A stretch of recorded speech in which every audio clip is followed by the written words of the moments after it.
Hello, કેમ છો બધા? મજામાં? રામ રામ. જો હવાર પડી જઈએ અમે નહીં ધોઈ નવરા થઈ જઈએ. તુવેર બાફી નાખીએ. હવે ખાવાનું બનાવવાનું છે તો હવે બનાવું. અને સીધું પહેલાં બ્લોગ બનાવે કરી પણ કાળું કાળું મેસ આવે ને તે ડિલીટ કરી પાછું. તે હવે ફરીથી પાછું ચાલુ કર્યું. શીખર અમુક ટાઈમે એના શું થાય ને એ ખબર પડતી નહીં કે શું કેવું બનાવતો નહીં આવડતું. જુઓ લસણ ફોલું હવે અને પછી ડુંગળી સમારું પછી મસાલો ને એવું ખાંડું અને પછી બનાવું તુવેરનું શાક. કના ભાવો કોમેન્ટ કરજો. બાજરીના રોટલા, તુવેરનું શાક, ભૂકા ભૂકા ભાઈ ભૂકા. તો જો મિત્રો મેં બ્લોગ બનાવવાનું ચાલુ કર્યું પણ મારા બ્લોગમાં છે ને બ્રાઇટનેસ થોડીક આમ નેસે થઈ ગઈ ડાઉન, એટલે આખો બ્લોગ બ્લેક થઈ ગયો હતો. એટલે મારો આખો બ્લોગ માથે પડ્યો અને પછી મને કંટાળો આવ્યો ને તો પછી મેં નિધિને આજે ફોન મૂકી લે તું બનાય. કારણ કે આપણો બ્લોગ એકવાર બનાવતો એટલે પછી મૂડ મળી જાય. આખો બ્લોગ આવે ને કાળો મસ્ત. કારણ કે આઈફોનમાં ખબર જ પડતી નહીં સેટિંગ શું કરવાનું શું ના કરવાનું ખબર નહીં પડતી આપણે. બીજાને ક્વોલિટી મસ્ત આવે પણ મારા ક્વોલિટી સારી નહીં આવતી. કોઈ પણ આઈફોન કેમેરાની સેટિંગ ખબર હોય તો કહેજો. એટલે કહેજો સેટિંગ મને ખબર નહીં પડે આઈફોનમાં, પણ તો બી આપણે આઈફોન લઈ લીધો છે અને ત્યાં કાહે ખબર ના પડતી તો લેવાનો મતલબ છે શોખ શોખ એ પણ આવડતું હોવું જોઈએ. એ વસ્તુનો શોખ હોય પણ કેટલા સેટિંગ કર્યા તો પણ કેમેરાની સેટિંગ થતું જ નહીં સારું. તો તું એ નહીં જ રાખા, આપણે બીજું ના રાખવું જે હોય એ નહીં. પણ હંમેશા માણસ હંમેશા કેમેરામાં કેવું ક્વોલિટી ના આવે તો જોવે શું. તો પછી આપણે લેવાય ના ફેંકી માં જફા. હવે છે ને કેમેરો લાવવો પડશે એક મોટો મોટા બ્લોગર બનાવો બસ લવાય. એમને એમ ખાલી ખોટે હજી તો શરૂઆત થઈને આવડી વાતો કરો. હજી તો શરૂઆત છે, પિક્ચર બાકી છે.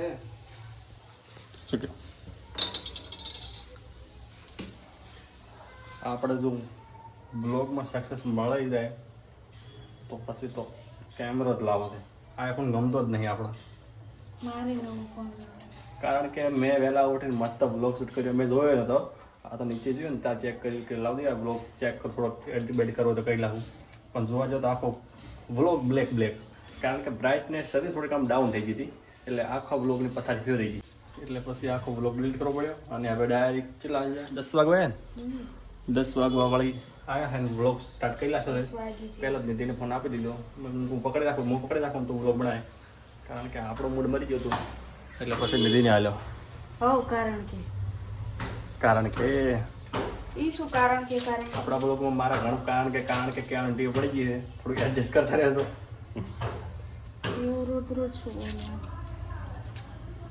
એ તો એડજસ્ટ થઈ જશે એકદમ. કારણ કે પહેલા જ બ્લોગમાં તમે જોઈ શકો છો અમે જેટલું આખું બોલતા ગભરાતા હતા. અમને શું બોલવું ખબર જ નથી. અને હવે તો આમ કમ્ફર્ટેબલ લાગે છે કે બોલ રહ્યા અસર. અને પહેલાં તો શું બોલવું શું ના બોલવું થતું હતું. અને હવે તો ફોન પકડીને આમ કમ્ફર્ટેબલ ફીલ થાય થોડું. હજુ એમ પણ નહીં આખું થતું કે આમ ટેવ પડી ગઈ, પણ તો બી થોડું 50% કમ્ફર્ટેબલ થવા મળ્યું. અને દીદી હજી કમ્ફર્ટેબલ થયું નહીં. તો મારો ફોન લાવીશ તારે ભૂક્કા કાઢીશ. તમારા ફોનમાં શું? નિધિ એમ કહે કે હું મારા ફોન લઈશ તાર તારા ફોન ને મારા ફોન છે શું લે તો મારા ફોન દસ ને લે બનાવી દેતા. મારે એમ ના બનાવું. મારે એમ કમ્ફર્ટેબલ ના થાય. મને એમ મજા ના આવે એવું તો બી તો કન્ટિન્યુ રહેજો. હવે થોડું જમવા ભૂખ લાગી છે કારણ કે આજે થોડું મોડું થયું અને અમે ખાવામાં મારે વહેલો જ હોય. પણ આજે પોણે બધું બ્લોગ ને બધું થઈ ગયું હતું મિક્સ એટલે કાંઈ મૂડ નહોતું. એટલે હવે ખાવા બનાવવા લીધું ને જઈએ. કપડાં બપડ ધોયેલા છે. જો આપણે તો કમ્પ્લીટ નહીં બહીને તૈયાર થઈને ફરવા રહ્યા. શું બ્લોગ બનાવો આવું નવું થાય તો કાંઈ વાંધો નહીં. આવું પ્રોબ્લેમ થતી રહે. આપણે સપોર્ટ કરતા રહેજો. જમવા બેસી ગયા છે. જમવામાં બનાવ્યું છે તુવેરનું શાક, છાશ અને જો નથી બેઠી ગયા. આપણે પણ જમી લઈએ તો મળીએ જમે પછી. શાક બનાવ્યું રસાળું મસ્ત અને જો રોટલા છે અને બાજુમાં પડ્યું ચી. આપણે ચીમાં લાસીને ખાવાનું હે. તો ફાઇનલી મિત્રો આપણે જમી લીધું છે અને જો બેસી ગયા આપણે ખાટલા પર અને કચરાવાળો આવ્યો છે તો મેં બારે કચરો નાખો અને આપણે કમ્પ્લીટ જમી લીધું છે અને બસ હવે સુવાની તૈયારી છે. જો ખાટલો મસ્ત છે હવે તો બપોરના વાગી ગયા છે 4 અને નીતિ જો કપડાં લઈ લીધા છે લેવા મળી છે કારણ કે કપડાં સુકાઈ ગયા છે. ઊંઘલીને ઉઠ્યા છે મેડમ હવે તમે હોય તો જ્યાં હતા. હું વાંચો નતો ખાલી જસ્ટ એક્ટિંગ કરતો હતો. જો આપણે બનાવ્યું પાટલીને મઠ હાંડી સ્મેલ તો સારી આવે હવે સ્વાદ શાખદાર ખબર પડે.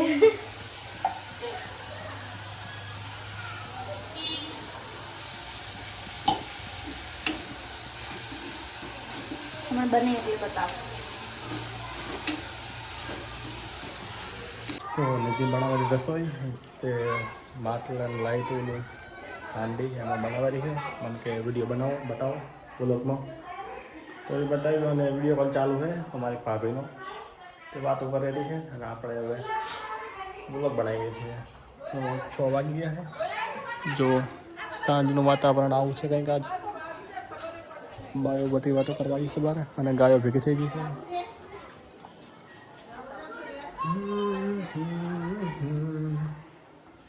ભૂખ લાગી છે તો એક ટેટી લાવી હતી જોવા પડી. બજાર ગયો તો આજે તો શાકભાજી નથી તો લેવા શાકભાજી લાવી ટેટી લાવી ટમાટર લાવ્યા. તો જો મિત્રો જમવાનું બની ગયું છે અને આપણે વાટકો લઈને આનો પાવર તો જો શું ભાવ મેં ચારનો ગેસ બંધ કર્યો તો ઉકળ કરે હવે. એવું બને થતું નહીં થશે આ ઠંડુ થશે એટલે માટી ગરમ થાય ને બહુ. તો આપણે હવે ખાવા બેસી જઈએ વાટકો લઈને. બીજું શું લાવવાનું પાલો હે નામ કા છાશ પડી ગઈ ને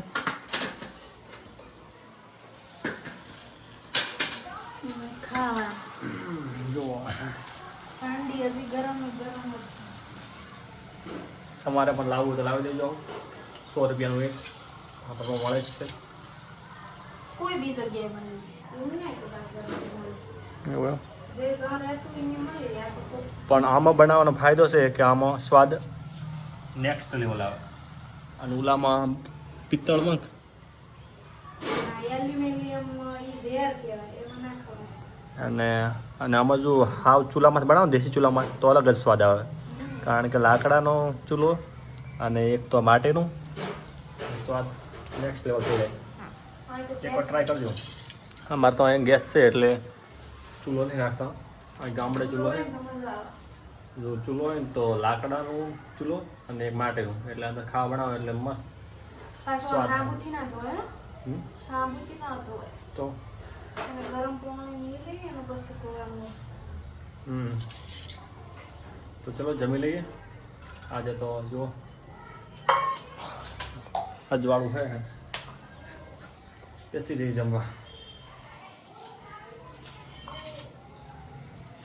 આપણે જમી લીધું છે અને જો બહાર આવી ત્યાં બાલ્કનીમાં કારણ કે જમીને થોડું ચાલવું જરૂરી છે ન કે પછી હજમ થતું નહીં. ગામડા હજાર તો બહાર જતા ગામમાં રખડવા હોય તો ચાલ જવું ખબર પડતી નહીં. કર્મ ફરો તો ચાલે. તો આજનો વ્લોગ કેવો લાગે કોમેન્ટ કરજો. વ્લોગ પસંદ આવે તો લાઈક શેર અને સબસ્ક્રાઈબ કરવાનું ભૂલતા નહીં. મળીએ એક નેક્સ્ટ વ્લોગમાં. અને હા તમારે કેવા પ્રકારના વ્લોગ જોવા છે એ કોમેન્ટ જરૂર કરજો. Bye bye.